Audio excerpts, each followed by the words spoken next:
Ой, у лузі червона калина похилилася, чогось наша славна Україна зажурилася, а ми тую червону калину підіймемо. А ми нашу славну Україну, гей, гей, розвеселимо. Ой, у лузі червона калина похилилася,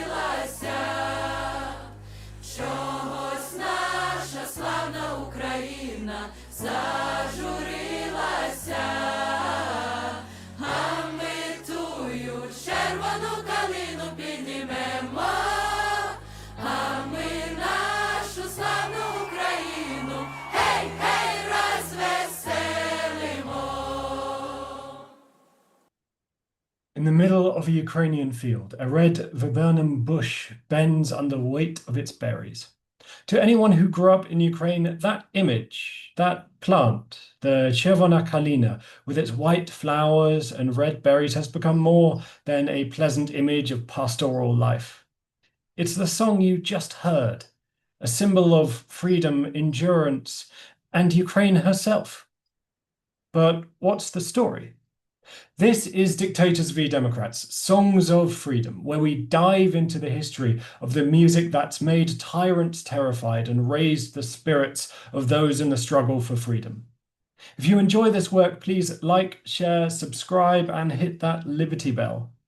Before we dive into it, I am an English speaker, and I must apologize for any mistakes in pronunciation that I will inevitably make.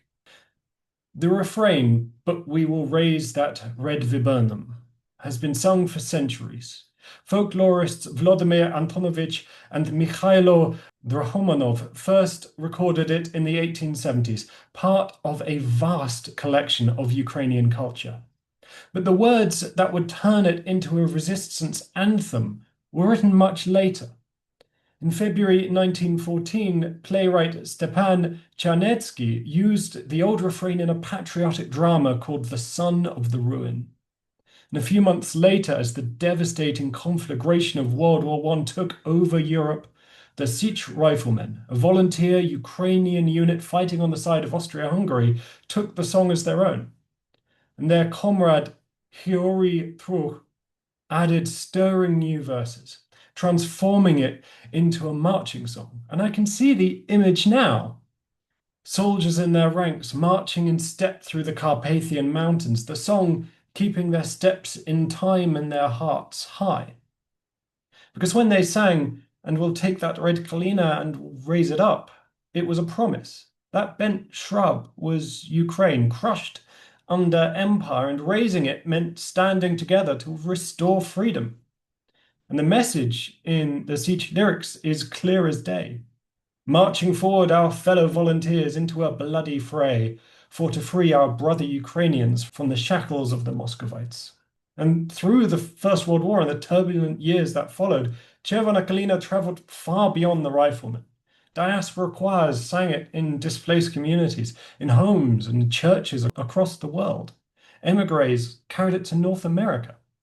In 1925, it was recorded by a Ukrainian opera singer at the New York Metropolitan Opera, Mikhailo Zozulaik, who also recorded Ukraine's national anthem, "Ukraine is Not Yet Dead." And in 1944, Chervona Kalyna appeared for a second time on a record in the US, this time arranged by Alexander Koshvitz. And in the 1980s, it really grew, sung at concerts and stadiums and protests. And Ukrainian dissident Nadia Svitlichna added new lyrics. "Do not bend low, O red Kalyna, you have a white flower. Do not worry, glorious Ukraine, you have a good people." Now, I can tell you from personal experience that they do. But the Soviet regime, then occupying Ukraine, saw it differently. A song born in the ranks of nationalist fighters could never be tolerated. Performances were banned, recordings suppressed. Sing it in public in a moment of defiance or in a moment of just remembering who you are and your door would be smashed in by the security services. You'd be dragged away and see what the Lubyanka looks like from the inside. But despite this, the melody has never disappeared. As with so much culture in the former USSR, the territories occupied by it, it lived on in families and diaspora and in moments of defiance. And fast forward now to 2022, the 27th of February, only days after Russia's illegal and brutal full-scale invasion of Ukraine started. Musician Andriy Khlyvnyuk, lead singer of the band Boombox, who had just signed up to the Territorial Defence Forces to fight the invasion, stood in Kyiv's St. Sophia Square, wearing his uniform, holding his weapon. And into his phone he sang the opening lines of Chervona Kalyna. No instruments, no stage, just his voice echoing across the square. And within hours, the clip had gone viral. You saw it at the very start of this video. Musicians around the world picked it up. Pink Floyd built a new single around Khlyvnyuk's recording, Hey Hey Rise Up, sending proceeds to Ukrainian relief. DJs remixed it into electronic tracks. Marching bands, including some in the United Kingdom, arranged it for brass. And the song's long journey from the 1870s and before found new life in the 21st century. But the most powerful performances of the song have come from ordinary people. When Kherson was liberated in November 22, crowds filled the streets, flags in hand, and sang Chervona Kalyna together. A song once banned had become the voice of liberation again. And you saw earlier a man on a bus singing with all his heart.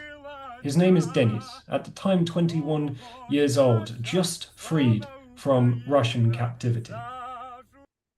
Although the song is not free to sing everywhere. In the 21st century, sing it in temporarily occupied Ukraine and the Russians will smash into your home and drag you away, again, to see what the inside of the Lubyanka looks like. All for singing a song. The jackboot of the empire yet again tries to crush the viburnum. And despite this, it will fail, because freedom is an idea, and ideas can't be shot or shackled. And this song is an avatar of the idea of Ukraine's freedom and independence.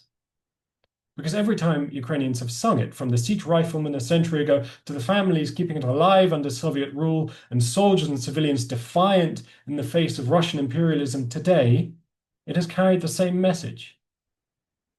Our land, like the viburnum, may be bent, but we will raise it up. And that's why it's so feared by those who wish to take Ukraine's freedom away.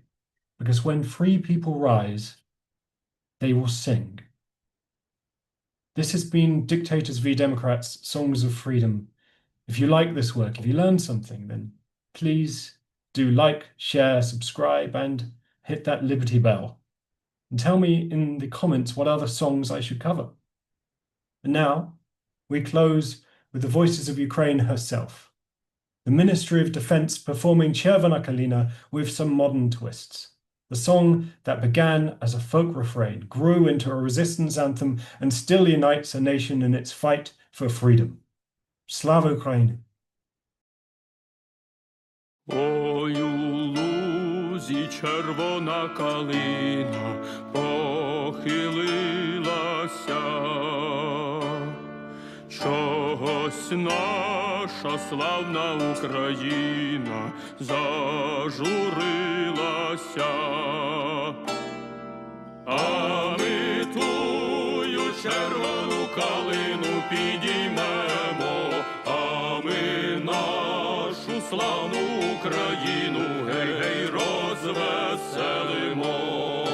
А ми тую червону калину підіймемо, а ми нашу славну Україну гей-гей розвеселимо.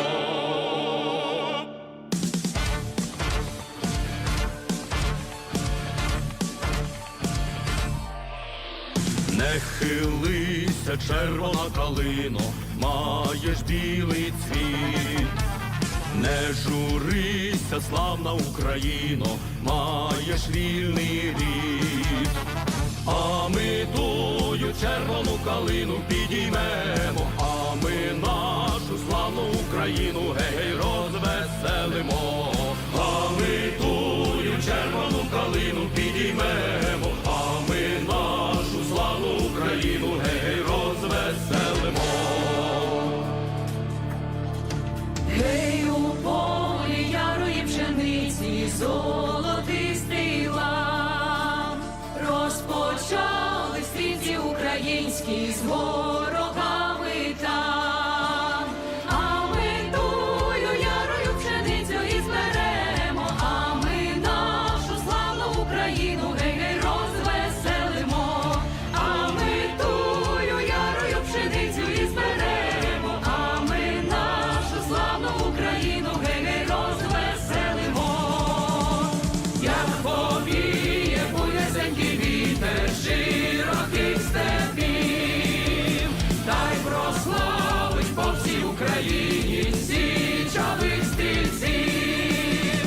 А ми тую стрілецькую славу збережемо, а ми нашу славну Україну гей-гей розвеселимо.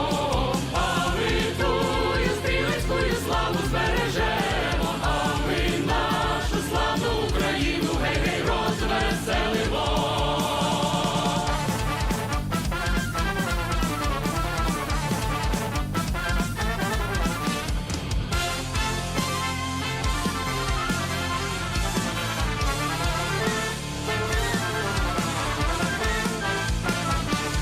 А ми тую стрілецькую славу збережемо, а ми нашу славну Україну гей-гей розвеселимо.